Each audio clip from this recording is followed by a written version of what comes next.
السلام علیکم دوستو، نبی کریم صلی اللہ علیہ وسلم نے حدیث پاک میں 5 خصوصیات ارشاد فرمائے ہیں جو امت کے لیے حق تعالیٰ شانہ کی طرف سے مخصوص انعام ہوتی ہے، اور پہلی امت اس روزے داروں کی محرومیت نہیں ہوئی۔ خوش ہمیں اس نعمت کی قدر ہوتی اور خصوصی آیتیں کے حصول کی کوشش کریں۔ منہ کی بو کا مطلب اول یہ کہ روزے دار کے منہ کی بدبو جو بھوک کی حالت میں ہو جاتی ہے، حق تعالیٰ شانہ کے نزدیک مسک کی بھی زیادہ پسندیدہ ہے۔ سورہ حدید کے اس لفظ کا مطلب 8 قول ہے جن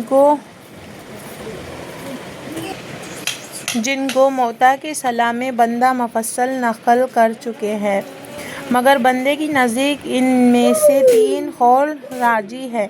اول یہ ہے کہ حق تعالیٰ شانہ آخرت میں اس بدبو کا بدلہ اور ثواب خوشبو سے عطا فرمائیں گے جو مسک سے زیادہ عمدہ اور دماغ پرور ہوگی۔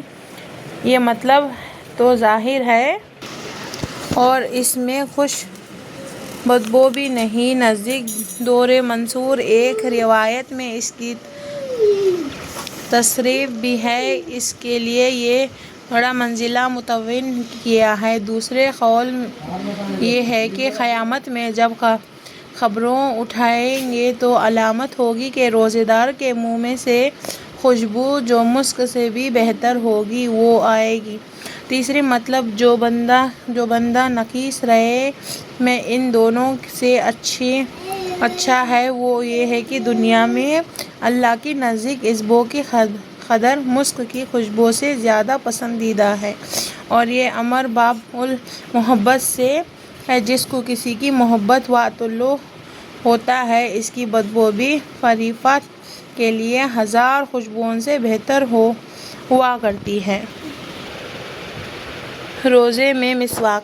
اس جگہ ایک ضروری مسئلہ قابل تنبیہ یہ ہے کہ اس منہ کی بدبو والی حدیثوں کی بنا پر بعض ائمہ روزے داروں کو شام کے وقت مسواک کرنے کو منع فرماتے ہیں۔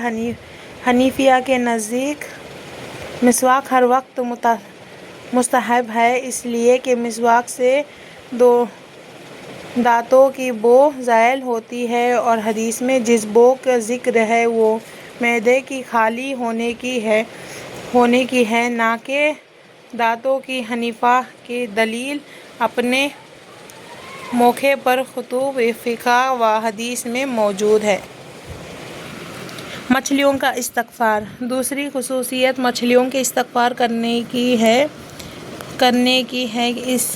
اس سے مقصود کثرت سے دعا کرنے والوں کا بیان ہے۔ متعدد روایات میں یہ مضمون وارد ہوا ہے۔ بعض روایات میں ہے کہ ملائکہ اس کے لیے استغفار کرتے ہیں۔ میرے چاچا جان کا ارشاد ہے کہ مچھلیوں کی خصوصیت بظاہر اس وجہ سے ہے کہ اللہ جل شانہ نے ارشاد ہے،